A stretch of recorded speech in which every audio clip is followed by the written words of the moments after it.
Analogi ketiga mengibaratkan Alkitab dengan senjata perang. Alkitab disamakan dengan pedang. Apa maksudnya? Oke, kata pedang. Anda Ya. mengatakan Alkitab adalah senjata perang. Ya. Kita terlibat dalam perang apa? Apa maksud pedang? Apa kita akan perang?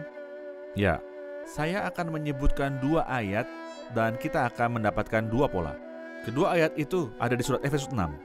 Saat Paulus menjelaskan seluruh perlengkapan senjata Allah, saat sampai pada bagian ke-6 dari perlengkapan perang ini, dia berkata, "Terimalah pedang roh, yaitu firman Allah, karena saya tidak sedang melawan darah dan daging, tetapi melawan roh-roh jahat yang ada di udara." Senjata apa yang cocok untuk melawan mereka? Haruskah dengan pedang? Tidak, para setan tidak bisa dilawan dengan pedang. Pedang digunakan untuk membunuh orang. Lalu bagaimana melawannya? Dengan firman. Firman Allah.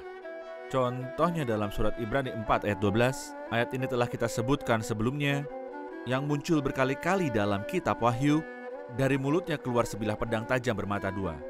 Aku perangi mereka dengan pedang di mulutku. Jadi firman Tuhan diibaratkan dengan pedang, muncul di dalam banyak bagian dalam Alkitab, polanya adalah Yesus.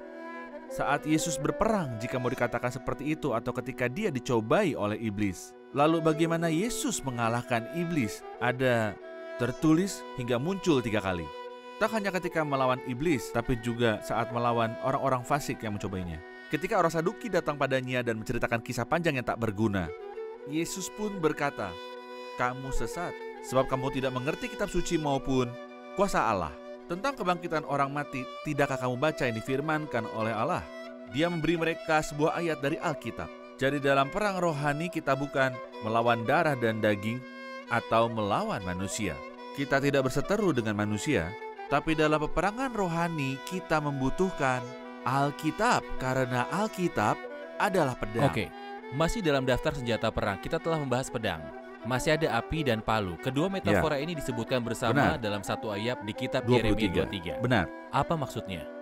Apa hubungan jerami dengan gandum? Demikian firman Tuhan. Bukankah firmanku seperti api, seperti palu yang menghancurkan bukit batu? Mengapa orang-orang membenci firman Tuhan?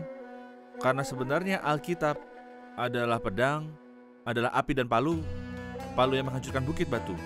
Orang tidak mau ini, Api yang membakar jerami. api yang membakar jerami. Itulah mengapa orang tidak menyukai firman Tuhan, maksudnya orang-orang fasik.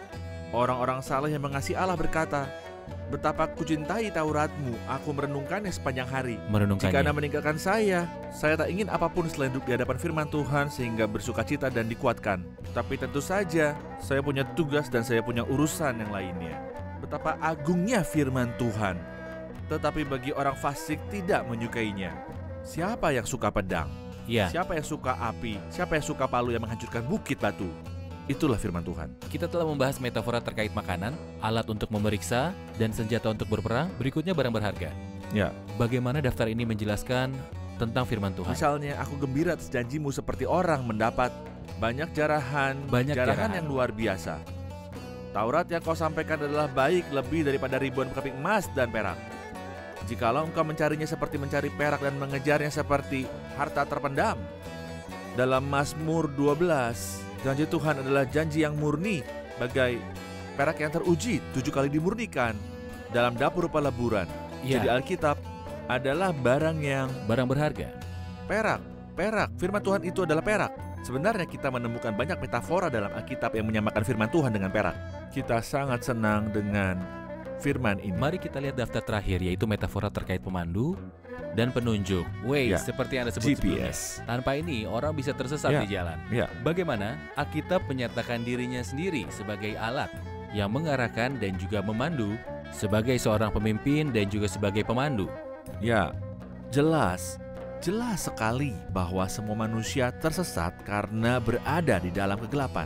Sampai ia menerima terang Alkitab, misalnya dalam surat 2 Timotius pasal pertama, Injil mematahkan kuasa maut dan mendatangkan hidup yang tak dapat binasa. Injil menerangi kita. Firman itu adalah pelita dan terang bagi Alkitab jalanku. adalah pelita bagi jalan kita. Benar. Maksud saya, Anda tidak bisa berjalan sendirian di tempat yang gelap. Namun kamu makin diteguhkan oleh firman yang telah disampaikan para nabi. Alangkah baiknya kamu perhatikan. Sama seperti memperhatikan pelita yang bercahaya di tempat yang gelap. Alkitab tidak hanya menuntun Anda pada saat ini, tapi juga memberitahu akhir dari perjalanan. Benar. Dari asal dan tujuannya. Tidak ada yang akan memberitahu Anda mengenai hal ini. Tidak ada kecuali Alkitab. Dengan apa seorang muda mempertahankan kelakuannya bersih? Dengan Benar. menjaganya Sesuai firman. Terima Benar. kasih Saudara Yosef. Kenyataannya memberkati. firman itu kaya. Benar. Tuhan memberkati. Firman itu agung. Semakin kita mendekat, semakin kita Benar. merasakannya. Kekayaan, kepenuhan.